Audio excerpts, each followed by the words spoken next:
Hi friends, welcome to my channel stock to invest. ये मेरा नया चैनल है। अगर आपको मेरा वीडियो अच्छा लगता है तो लाइक, शेयर और सब्सक्राइब ज़रूर कर दीजिएगा। चलिए स्टार्ट करते हैं। तो आज जिस कंपनी के बारे में हम डिटेल एनालिसिस करेंगे, इसका नाम है सीई वाटर। चलिए इसका हम डिटेल एनालिसिस करते हैं। इसका पहले देखते हैं fundamental.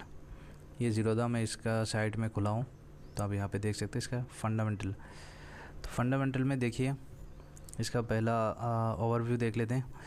A concord environment system is provided of water and waste water treatment. ये जो वेस्ट वाटर निकलते हैं कंपनियों से, फैक्ट्रियों से, उसका ट्रीटमेंट करता है फॉर रीयूज सॉल्यूशन, रीयूज़ करने लायक, इंक्लूडिंग जीरो लिक्विड डिस्चार्ज, मतलब कोई केमिकल डिस्चार्ज नहीं करेगा, टेक्नोलॉजी है। तो इसके बारे में बेसिक आपको पता चल गया। इसका पी देखते हैं। ये पी इसका 18 चल रहा है, ठीक है, ज़्यादा नहीं है। सेक्टर पी 15 है, ठीक है। और इसका डिविडेंड यील्ड, ये कंपनी डिविडेंड नहीं दे रही है आज की डेट में। Okay next. आरओई कंपनी का 9.65 है, ठीक है। लो है 415, अभी फ़िलहाल लो पे ही चल रहा है, तो ये आपको अभी इसमें थोड़ा राडर में रख सकता है। कंपनी इंजीनियरिंग कंस्ट्रक्शन कंपनी है, तो ये कंस्ट्रक्शन वाली काम करते हैं। इसके आपको डिटेल्स और रीड मोर में जाएंगे तो इसमें और सब चीज़ें पढ़ सकते हैं, आप खुद ही पढ़ सकते हैं। अब रेवेन्यू देखते हैं इसका कंपनी का। रेवेन्यू में देखेंगे वाटर और वेस्ट वाटर ट्रीटमेंट से 60%, ऑपरेशन मेंटेनेंस से, जो अभी ऑलरेडी इनका प्रोग्राम चल रहा है, जहाँ पे बिज़नेस कर रहा है वहाँ के मेंटेनेंस के लिए वो 20% वहाँ से कमाई हो रही है। और कंज्यूमेबल एंड स्पेयर्स में भी ये 19% की कमाई हो रही है। तो ये कंपनी की कमाई है। इसका लोकेशन देखेंगे तो इंडिया में 61% बिजनेस है, आउटसाइड इंडिया में 38.76% बिजनेस है। तो ये मतलब वर्ल्ड वाइड इसका वो है, बिज़नेस है। 800 करोड़ की कंपनी, माइक्रो कैप कंपनी, इसका विदेश में भी बिजनेस है, देश में भी है, तो ये अच्छी बात है। इसका फाइनेंशियल देख लेते हैं। फाइनेंशियल देखेंगे ईयरली। देखिए इसका ईयरली 343 करोड़ का रेवेन्यू, 5 करोड़ प्रॉफिट। फिर 500 करोड़ का रेवेन्यू, 41 करोड़ प्रॉफिट। फिर मार्च 25 में 594 करोड़ का रेवेन्यू और 51 करोड़ प्रॉफिट। इसमें डेप्ट भी है, 131 करोड़ का डेप्ट भी है। तो ईयरली देखेंगे कंपनी अच्छा है, मतलब रेवेन्यू भी ग्रोथ हो रहा है और प्रॉफिट भी ग्रोथ हो रहा है। अब क्वार्टरली भी देखेंगे तो क्वार्टरली देखिए 162 सितंबर 24 का, जून में 101, फिर सितंबर 2025 में 125, मतलब क्वार्टरली में थोड़ा अप डाउन है। 800 करोड़ कंपनी है, माइक्रो कैप कंपनी है, क्वार्टरली थोड़ा बहुत चलता है, लेकिन अगर एनुअली इसका रेवेन्यू और प्रॉफिट ग्रोथ हो रहा है तो ठीक है। कंपनी फ्यूचर ओरिएंटेड बिजनेस है, तो आप देख सकते हैं। शेयर होल्डिंग देख लेते हैं एक बार कंपनी का। 51% प्रोमोटर, 15% एफआई और डीआई का 11% है। प्रोमोटर, एफआई, डीआई तीनों ने होल्ड करके रखा है, कंपनी में शेयर होल्डर है। तो आप समझ सकते हैं कंपनी का 800 करोड़ कंपनी में प्रोमोटर 51% है, मतलब प्रोमोटर कॉन्फिडेंट है। एफआई भी 15% है, मतलब 15% 800 करोड़ कंपनी में, मतलब एफआई होल्ड करना ये बहुत बड़ी बात है, ठीक है। फिर भी होल्ड करके रखा है। और डीआई जो डोमेस्टिक इंस्टीट्यूशन इन्वेस्टर है, जो म्यूचुअल फंड है, वो भी 11% के आसपास होल्डिंग किया है। तो प्रोमोटर, डीआई, एफआई तीनों तो कॉन्फिडेंट है इस कंपनी में, और आप थोड़ा देख लीजिएगा। और इवेंट्स में देखेंगे तो इसमें क्वार्टरली रिजल्ट, इसमें नॉर्मल से इवेंट्स है। फाइनेंशियल में एक बार और जाता हूँ। इसका पीयर से देखते हैं कंपटीटर कौन है। सी वाटर इसका कंपटीटर है, वेबेग है, प्रजविंड है, आयोनक्स चेंज है। तो ये सब कंपनी है इसके कंपटीटर, लेकिन पी में देखा जाए तो सबसे सस्ती यही है, 18.56 पी में चल रहा है। और आर भी 15% है, अच्छा है। बाकियों का भी आर अच्छा है, लेकिन इसका पी सस्ते भाव में अभी यही है, तो आर भी इसका ठीक है। अब इसका इवेंट्स हो गया, आईडीएस छोड़िए, ओवरव्यू बता दिया, रेवेन्यू बता दिया, लोकेशन आपको बता दिया, फाइनेंशियल बता दिया, रिजल्ट्स बता दिया, क्वार्टरली एनुअली दोनों बता दिया। अब मैं एक बार इसको स्कैनर में देखता हूँ। ये है इसका स्कैनर। तो स्कैनर में ऑलरेडी मैं डाल के रखा था, वही है कॉन्कर्ड एनवायरनमेंट सिस्टम। ये 1999 की कंपनी है, वो आपको ऑलरेडी बता चुका हूँ। मार्केट का 875 करोड़ का है, 423 है। हाई इसने 860 बनाया था। फेस वैल्यू इसका 5 है। तो फ्यूचर में आपको डिविडेंड और फ्यूचर में आपको बोनस और स्प्लिट मिल सकता है। आर 15 है, आर 12 है। तो आर 12 है, 15 है, मतलब 12-15% आपको रिटर्न मिल जाएगा। कंपनी के आर डाटा यही बता रहा है। और इसका आप चार्ट देखेंगे, ये लो बनाया था 433, अभी फ़िलहाल कितना है, 422 है, तो ये लो पे ही है। तो ये आपको यहाँ पे थोड़ा बहुत इक्वेशन करना है तो थोड़ा बहुत इक्वेशन कर सकते हैं। प्रोज है कंपनी का 45.6 में CAGR के हिसाब से लास्ट 5 साल का है। कौन से टैक्स रेट सिम्स लो है, डिविडेंड नहीं देती है।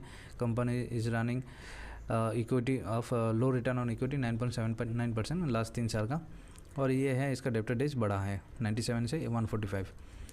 इसका पीयर्स है तो पीयर्स से छोड़िए, पीयर्स ऑलरेडी मैं जीरोधा में बता दिया। क्वार्टरली रिजल्ट देखेंगे तो क्वार्टरली में से थोड़ा उतार चढ़ाव है। 97, फिर 123, फिर 200, फिर 102, फिर 161, 122, 206, 102, 124, मतलब इसी रेंज पे है। तो क्वार्टरली में कभी कभी ज़्यादा, कभी कभी अच्छा, कभी कभी बुरा हो रहा है, मतलब रिजल्ट इतना, मतलब क्वार्टरली में थोड़ा डगमगा रहा है, लेकिन एनुअली देखेंगे उसका एनुअली सही जा रहा है। तो उसके हिसाब से आपका नेट प्रॉफिट भी यहाँ पे देख सकते हैं।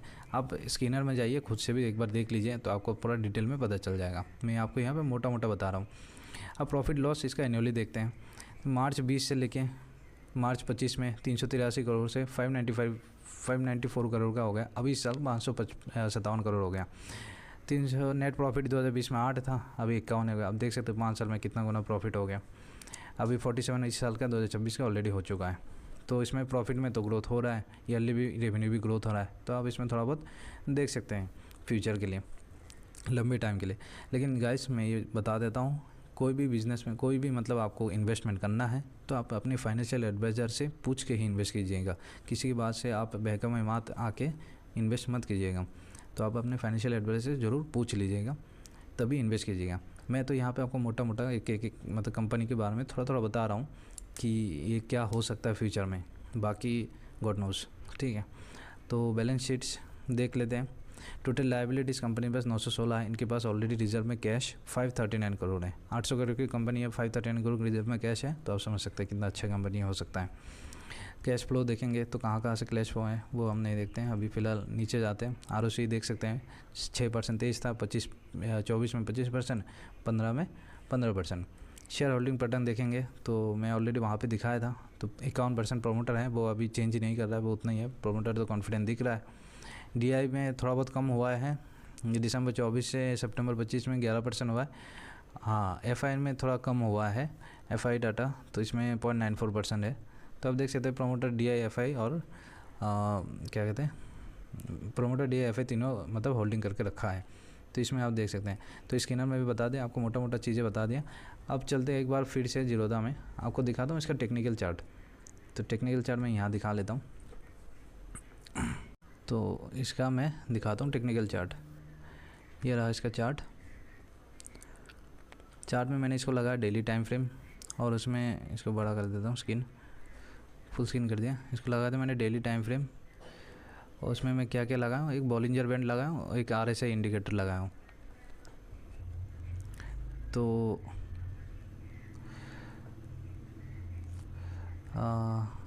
इसका मैंने कुछ ज़्यादा ही चल जा रहा है, सॉरी गाइस फॉर इंटरप्शन।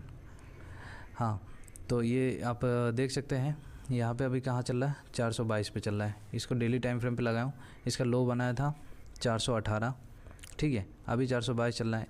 तो ये क्या है, बॉलिंजर बैंड के लोअर बैंड पे है। तो देखिए कभी भी मार्केट के मूवमेंट होता है ना, ये बॉलिंजर बैंड के अकॉर्डिंगली होता है। ज़रूरी नहीं 100% होगा, लेकिन ये बॉलिंजर बैंड के अकॉर्डिंग ही होता है।